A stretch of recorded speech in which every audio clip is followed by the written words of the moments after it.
नमस्कार। आज आम्ही करणार आहोत खुरासणीची चटणी। त्यासाठी लागणारे साहित्य: खुरासणी, लसूण, शेंगदाणे, लाल सुकी मिरची, जिरे आणि मीठ। आता आपण पाहूया की हे कसं तयार करायचं आहे।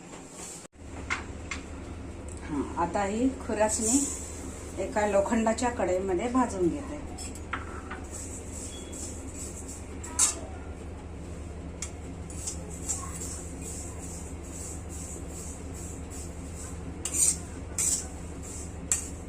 दहा मिनिटं तरी खुरासणी भाजली पाहिजे।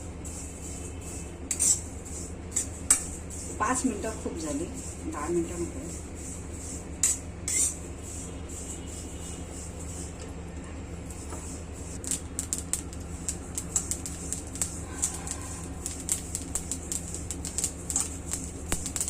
खुरासणी भाजताना थोडा चटचट आवाज येतो, म्हणजे तो दाणा आणि दाणा भाजला जातो। छान पैकी भाजून झालं, आवाज वाढत चाललेला आहे। खुरासणी चांगली भाजून झाली की मग काढून घेऊया।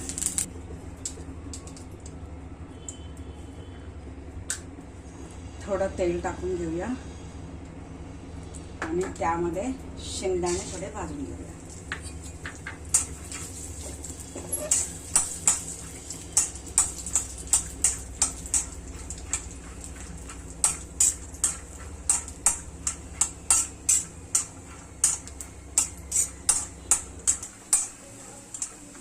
शेंगदाणे थोडेसे ब्राउनिश मध्ये थोडे भाजून घ्यायचे। थोडे चटचट आवाज येतात, दाणे फुटल्यासारखे। थोडासा ब्राउनिश कलर आणायला पाहिजे, म्हणजे तो चांगला आतपर्यंत भाजला जातो।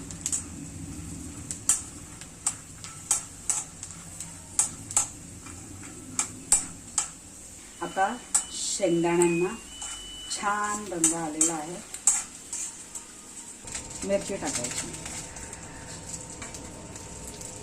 मिरची पण छान अशी खरपूस अशी व्यवस्थित भाजून घ्यायची। बारीक गॅसवरती, स्लो गॅसवरती छान अशी भाजून घ्यायची। शेंगदाण्याचं जे तळून उरलेलं तेल होतं, त्या तेलामध्येच मिरची भाजून घ्यायची।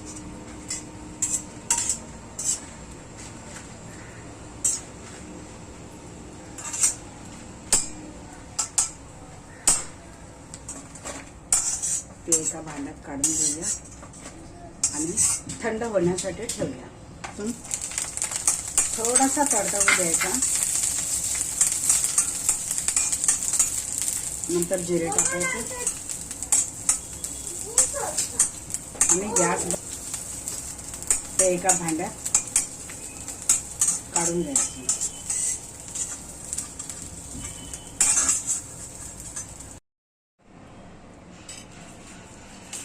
आता ही खुरासणी भाजलेली थंड केलेली आहे, ती आता थोडी थोडी घेऊन खलबत्त्यामध्ये चेचून घ्यायची।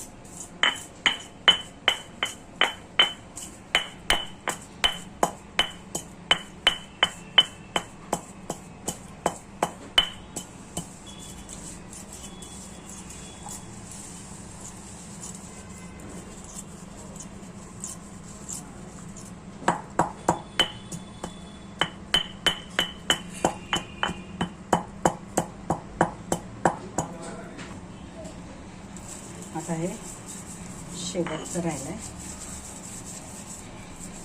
हे दाणे खलबत्त्यामध्ये छानपैकी फुटून घेतले।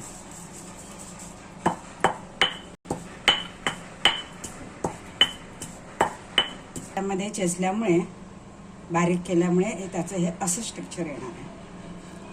खूप छान असं दिसायलाही सुंदर आहे आणि ह्याच्यातलं सगळं तेल बाहेर येतं।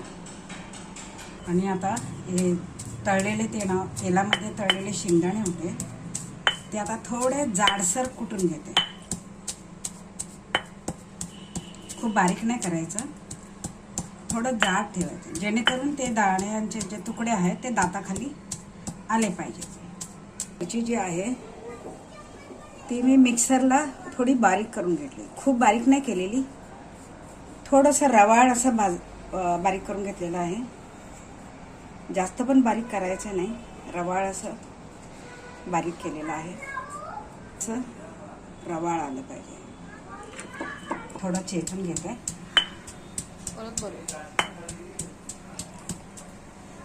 थोडं बारीक चिरायचं आहे, चेचायचं आहे आणि म्हणजे त्या चटणीमध्ये एक जीव होऊन जाईल. खूप पण बारीक नाही आणि खूपही जाड नाही.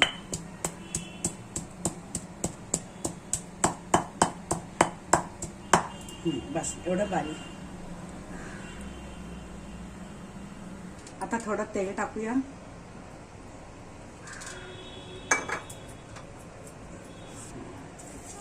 लसूण टाकूया.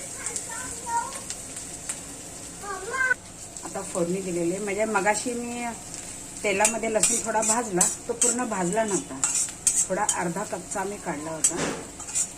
आणि आता हा चांगला भाजला. गॅस बंद करायचा. त्यामध्ये ही मिरची जी आपण मिक्सरला वाटलेली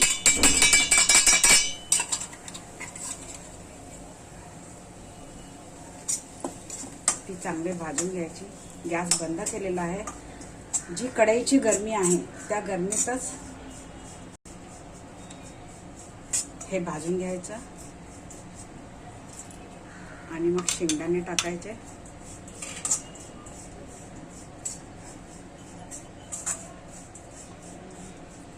कढई गरम असल्यामुळे सगळ्या गोष्टी ज्या टाकलेल्या आहेत त्या सगळ्या छानपैकी एकत्र येतात आणि एकजीव होतात. आता बघा, ह्याच्यामध्ये लसूण दिसत नाही की जिरं दिसत नाही आणि शेंगदाणे पण असे रवाळसारखे दिसत आहेत. आता त्यामध्ये हे आपण हे वाटलेलं खलबत्त्यामध्ये कुटलेलं खुरासणी एकजीव करायची.